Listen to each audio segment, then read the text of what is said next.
Esperanza, and she lives in Mexico with her parents, Ramona and sister Ortega. Her papa was killed by bandits, poor people who don't like rich people. When he did, he left the money to Mama and Esperanza. Women are not allowed to own anything. His brothers, Tio Luis and Tio Marco, started to show up at the house. Tio Luis asked Mama to marry him, and Tio Luis and Mama said no. Tio Luis and Tio Marco set the house on fire. Mama and Esperanza had to move somewhere, so Tio Luis and Tio Marco can't find them. Mama and Esperanza moved again. Be sure to tell Miguel to go to Mr. Yukota's market.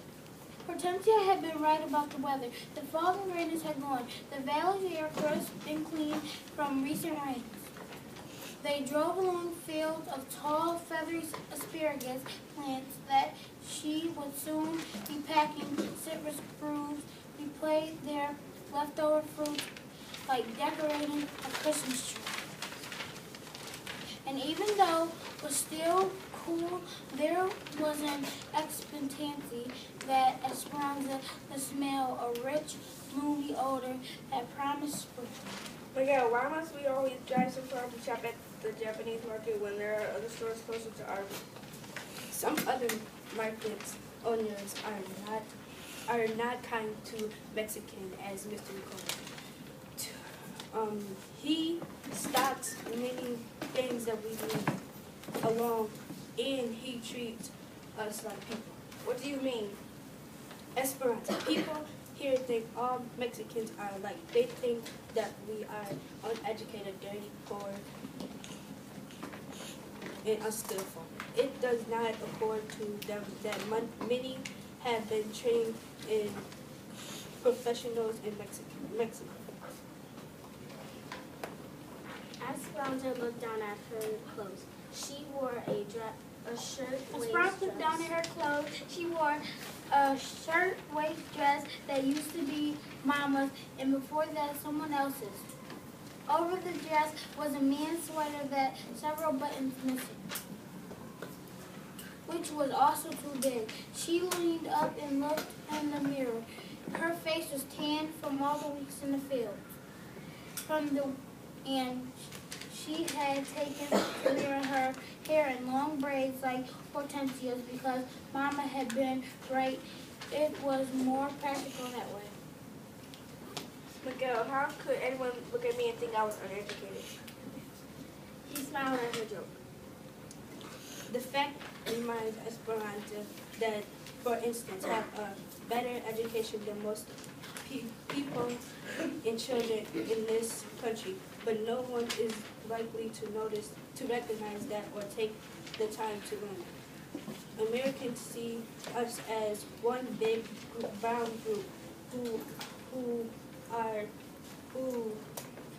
good for only manual labor at this market. No one stares at us or treat us like outsiders or call us dirty, greasy. My father says that Mr. Yokota is a very smart businessman. He is getting rich on other people's bad manners. Miguel's explanation was familiar. Esperanza's contact with Americans outside the camp had been limited to the doctors and the nurses at the hospital, but she had heard stories from others about how they were treated. They were special sections at the movie theaters for Negroes and Mexicans. In towns, parents did not want their children going to the same school with Mexicans, leaving always from town, and the company camp had its advantages. She decided the children all went to school together, white, Mexican, Japanese, Chinese, Filipinos. I didn't seem to matter to anyone because they were all poor. Sometimes she felt as if she lived in a cocoon, protected from much of the ignorant sun. Miguel pulled the truck into the parking lot at the market. I'm going to talk about the railroad jobs with these men gathering all the time. Esperanza went inside. Mr. Yukota's was from Tokyo, and the store had all sorts of Japanese cooking ingredients like seaweed and ginger, and a fresh fish counter with fish that still had their heads. But there were Mexican products too, like masa de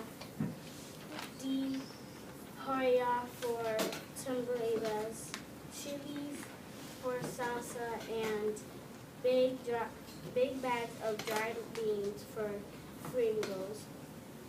There was even cow's intestines in the meat case for mandio.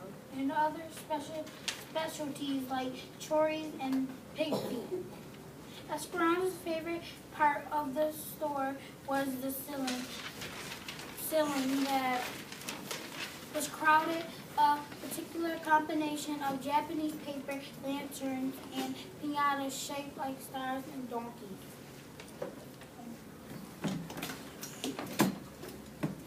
There was a small tissue donkey that I had not noticed before. It was like the one Mama had brought her a few years ago. Esperanza had thought it was so cute that she had refused to break it, even though it had been filled with sweets. Instead, she had hung